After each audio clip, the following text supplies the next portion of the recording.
Deanna Brewer, our good friend from Washington State DOT.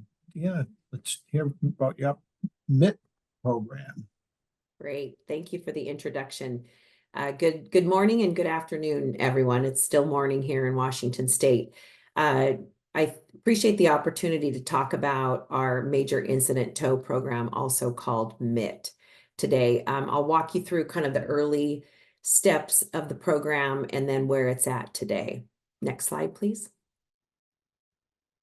So our objective is to reduce congestion by clearing heavy truck or really heavy vehicles involved in incidents, and to have this all completed within 90 minutes or less.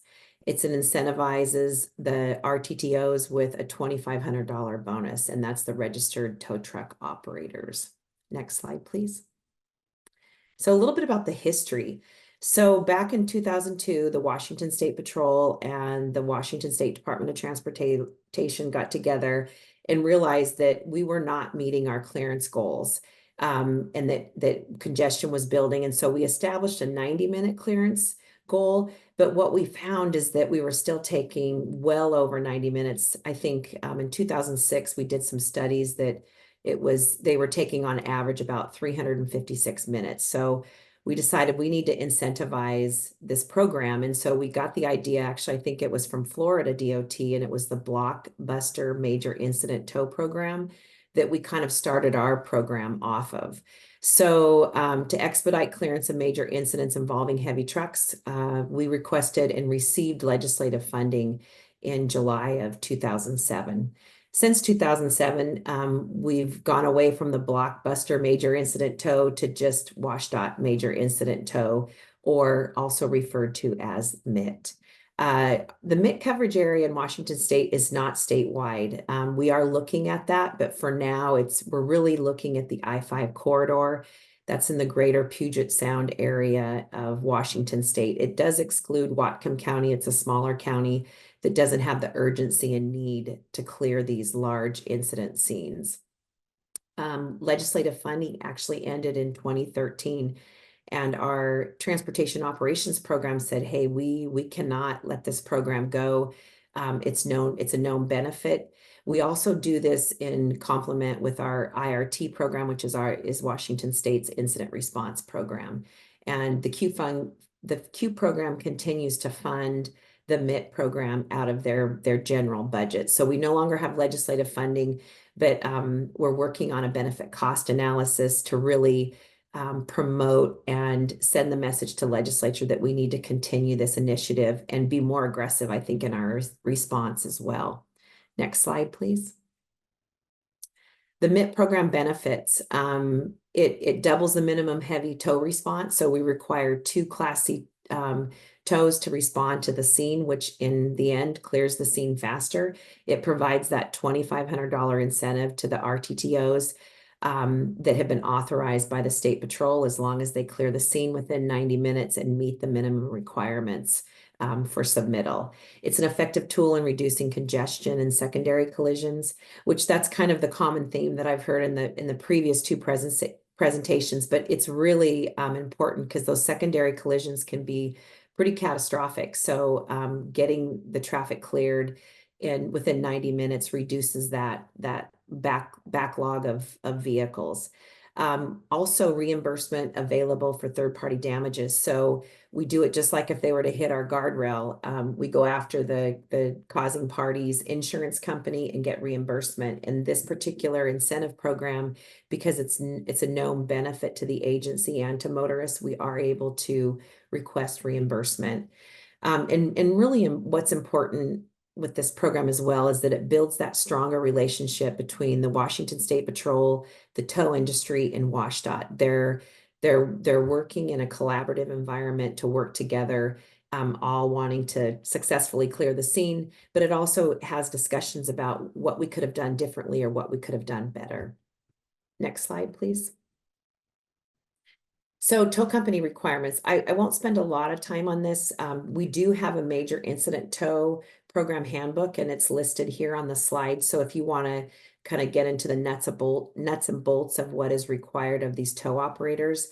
It walks you through that. The list on the right here is approved tow contracted RTTOs, and it's again, it's only on the west side of the state of Washington, so it's maybe 3 pages long. And based on area, that's where they pull from. And it's the Washington State Patrol Dispatch Center is when a call is called in, the dispatch center just goes through a cycle. And so it's just they don't have any real formal way other than they call one, they respond, great. If they don't, they move on to the next one.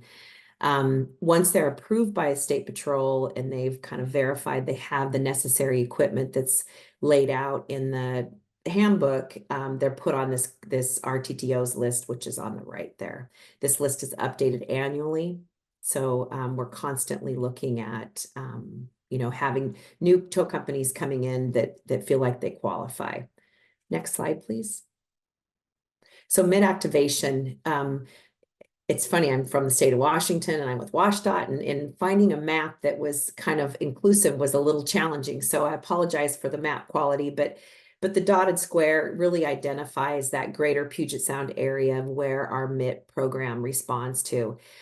It's definitely the I-5 corridor. That's the majority of where we get these responses, but it's also our major highway systems. And we've got quite a few within the greater Seattle area that the infrastructure is very saturated, and just a minor fender bender causes miles and miles of backup. So you can imagine what a major incident would cause in terms of backup.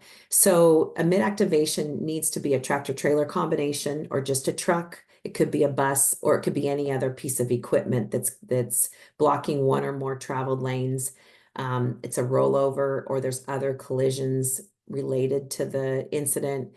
It could include multiple truck collisions. Later on in the slide, I'll show you where it's actually a truck and a bus collision. Loss of load. I'll also show you some pictures of loss of load, trailer tandems, and or if the tractor trailer or vehicle is on top of a median barrier wall, guardrail, or bridge support, even our sign supports that cross the freeway system, we call those in as MITs. A MIT is called in by the trooper in charge. So what I've identified is that a lot of our troopers weren't aware of this program, and I'm new to this program for about a year now. And so we're actively reaching out to our districts and getting the message out that MIT is a very active program, and that we want them calling in when they identify that these incidents are they meet the MIT requirements. The MIT timer begins once the tow trucks are on scene and ready to respond. So it's not when they're called. They have 15 minutes to respond when they're called that they're en route, and they have 30 minutes when it's off peak times, like on the weekends or late at night or early morning. The timer stops once the roadway is cleared. And so perfect example is actually just yesterday, we had a jackknife oil truck jackknife on I-5 northbound in Seattle, which causes a huge backup. And because they actually had to pump the tanker, we actually paused the timer for the pumping because that's really not part of the recovery. And so it's really a great work in progress in terms of working with Washington State Patrol, and we leave it up to them to make that decision, because this particular tow company really went above and beyond to clear this scene within 90 minutes. So a lot of nuances happen, and each scene is really dynamic and different in what it brings to considerations. As I mentioned earlier, third-party damages, reimbursement from insurance companies, we actively seek that. And it goes back to our general fund, but we're still, charging the causing party with the damages as well as the recovery efforts. It's, as I mentioned, the program really hasn't been well talked about or promoted. And so last year, WSDOT paid for 7 MIT requests in 2023. So I imagine we're already at 7 this year. So I know that this year it will bring a lot more. Next slide, please. So this is a laminated card. This is just a copy of a laminated card that we provide to the Washington State Patrol troopers so that they can kind of walk through methodically and say, ask when they're kind of saying, well, is this a major incident tow or not? And so, roughly is the incident on a major interstate or state highway? As mentioned, it's the I-5 corridor is traditionally where these are being activated. We don't have a map that identifies a MIT zone. It's really any major freeway is considered a MIT. You can, if it meets the requirements in terms of the vehicle weight, what's happened, if it's laying on the barrier, if it's blocking more than one lane, it's qualified as a MIT. And then additionally, is the truck over 26,000 pounds? It could be a bus or other piece of heavy equipment. And then one or more Class C tows are needed. Again, you go, yes, yes. Is the incident blocking on a ramp or one or more travel lanes? Is the incident likely to cause congestion, secondary collisions, or other public or traffic safety concerns?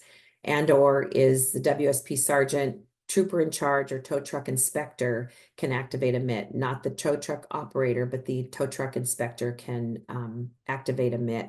And at any time, and we've had this happen, if the tow truck operator feels that this is a MIT, we had an example of a truck trailer combination. It was actually in the second slide of my presentation where the container fell off the back of the trailer and it kind of twisted the trailer and it was actually leaning up against one of our bridge piers. And this was a ramp. However, it occurred on the shoulder. So the lane of travel was open and this particular trooper said, no, it's not a MIT. And so there's this opportunity for training and education. And the tow truck operator actually challenged the trooper but didn't recognize that he could have actually challenged the trooper enough to say, look, I think we need to ask your lieutenant and just confirm that this would be considered a MIT. Good news is Burien Towing is one of our great tow companies. They were willing to clear the scene and they did everything they could, into doing it in an expedited manner. So while they didn't get the incentive, they felt that they did the right thing. So it's just an education component. And so we've actively been reaching out to our regional area district state patrol offices to give this training to help them identify and understand what a MIT tow would be considered. Next slide, please. So this is the request form, pretty general basic information. The RTTO submits this activation report along with their original invoice for the scene and any other supporting documents. They also need 5 digital photographs and it has to be submitted within 5 days of the incident. You'd be surprised at how many people don't have the 5 photographs or they don't submit it within the 5 days. And so this is also our opportunity to reach out to the tow industry and remind them of the requirements and that it's really important to follow this because at any time, if one of these is missing, we cannot authorize it or approve it. So it's another opportunity to build a relationship with our tow industry. Next slide, please. So these are just I just wanted to share some of the MIT photos. And as I mentioned, we require the 5 photos, which is really helpful, especially from my end of the table where I process the requests. So I like to see what happened, what was considered a MIT.